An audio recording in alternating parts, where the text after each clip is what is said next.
L'ex-président Laurent Gbagbo était ce dimanche 13 février 2022 à l'église du révérend Dion Robert à Yopougon. Ci-dessous l'intégralité de son discours devant les fidèles de la dite église. Je connais cette maison. Je connais cette église. Je suis déjà venu, il y a longtemps. Je connais ces bâtiments où je suis venu quelquefois discuter pour chercher la paix du cœur, pour chercher des réponses à des questions sur la Côte d'Ivoire parce qu'en plus d'être pasteur, le révérend Dion YY Robert est un bon conseiller. Je ne le dis pas pour le flatter, parce qu'en réalité il n'en a pas besoin. Laurent Gbagbo reconnaissant aux habitants de Yopougon, et c'est ce qui fait que beaucoup de gens viennent à lui quand ils ont des questions, quand ils ont des problèmes. Je le remercie pour tout ce qu'il fait comme travail. Je vous salue vous tous. Je voudrais dire au peuple de Yopougon que je ne suis pas encore venu à Yopougon. Ici c'est de l'ex-territorialité. Je suis venu dans une église pour rencontrer les dirigeants évangéliques et il se fait que cette église est à Yopougon mais je ne suis pas encore venu à Yopougon. Les gens de Yopougon savent et moi aussi je sais que je dois venir à Yopougon. Remerciement au chantre Emmanuel Bouafo. J'ai fait un signe tout à l'heure, Emmanuel Bouafo. On a fait tellement de choses ensemble, chanter ensemble, prier ensemble, même des veillées ensemble. Je ne sais pas si c'est Dieu qui fait les choses mais au moment où je rentrais c'est lui qui chantait. Merci frère. Cher frère, ma première parole c'est de dire Yako à l'église évangélique. Yako. Yako, parce que quand j'ai été arrêté en avril 2011, certaines personnes, pas trop, cultivées, ont estimé qu'il fallait attaquer et décimer les évangéliques car, pour eux, j'étais leur fruit et ils étaient ma base. Donc il fallait les attaquer. Il y a des pasteurs qui ont été tués, des églises vandalisées même celles-ci. Il y a des églises sur lesquelles on a tiré des balles réelles. Lire aussi retour de Gbagbo / Yopougon, des jeunes filles en caleçons et des jeunes gens courent en direction d'Adjamé. Au nom de ceux qui ont fait ça, je voudrais dire pardon à toute l'église évangélique et lui demander de faire comme Jésus, de pardonner, non pas seulement en parole mais dans les faits. Quand Jésus était dans le jardin et qu'ils sont venus l'arrêter, Pierre le fougueux a coupé l'oreille d'un des soldats mais Jésus l'a sermonné. Parce que s'il fallait répondre à la brutalité par la brutalité, qui mieux que Jésus avait en son pouvoir la brutalité suprême. Il pouvait demander que les gens soient détruits et ils allaient être détruits. Mais pour nous autres, pour pouvoir nous enseigner, il a dit de laisser faire pour que nous comprenions aujourd'hui le sens qu'il était venu faire sur terre hier. Il a sermonné Pierre et il s'est laissé arrêter. Il s'est laissé juger, il s'est laissé condamner, il s'est laissé crucifier et il s'est laissé enterrer. Gbagbo rappelle la mort et la résurrection du Christ mais c'était pour que nous soyons réunis aujourd'hui. C'était pour que nous soyons réunis aujourd'hui parce que si Jésus n'était pas enterré et ressuscité, le christianisme n'existerait pas. On est chrétien parce qu'on croit que Jésus est ressuscité. La seule définition qui vaille du christianisme c'est ça. On est chrétien parce qu'on croit que Jésus, Dieu fait homme, a été jugé, crucifié, mort sur la croix, enterré et ressuscité le troisième jour. Mais Jésus pouvait éviter ça. Ponce Pilate c'est qui? Un gouverneur, un préfet. Si Jésus lui dit meurs, il meurt. Mais il a laissé faire.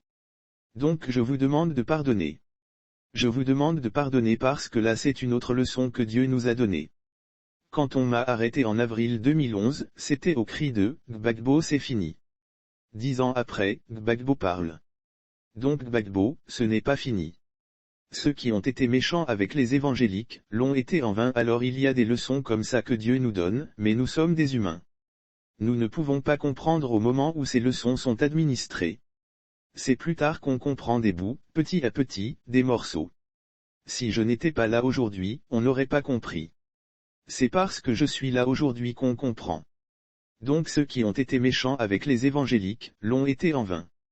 Il y a même un jeune pasteur qui m'avait demandé de l'aider à faire sa petite église, je l'ai aidé et comme il était content, il en a parlé partout que c'est le président qui l'a aidé.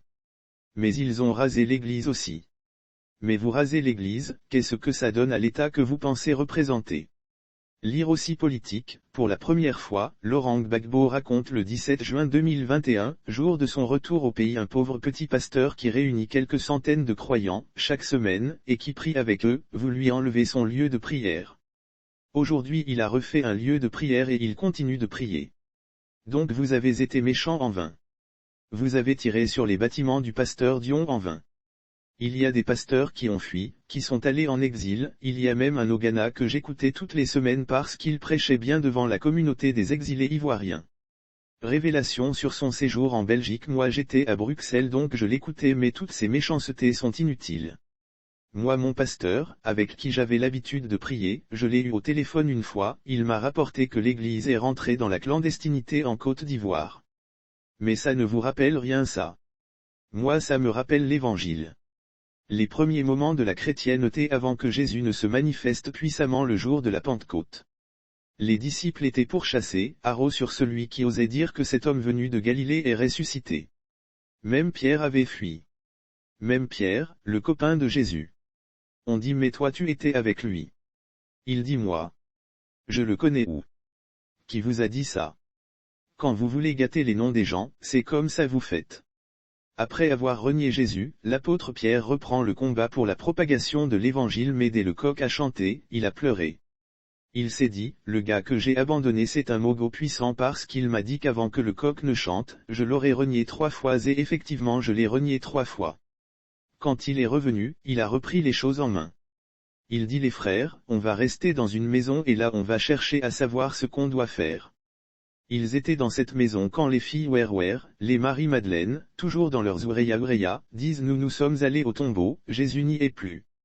Pierre dit quoi? Il s'est mis à courir, Jean aussi et sont allés vérifier.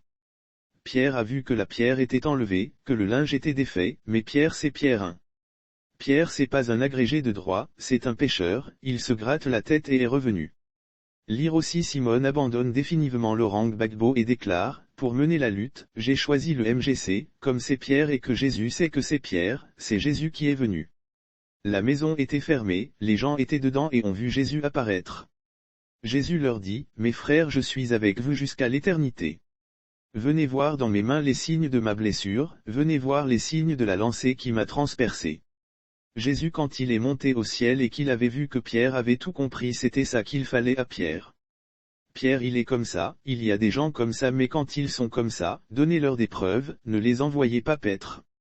Jésus a su que son Pierre est comme ça mais s'il ne lui donne pas les preuves, Pierre ne s'arrêtera pas. Et il lui a donné les preuves pour que Pierre aille se battre. Frères quand vous croyez en quelque chose, celui qui est un peu tiède, s'il a besoin des preuves, donnez-lui des preuves. Donnez-lui les moyens pour qu'il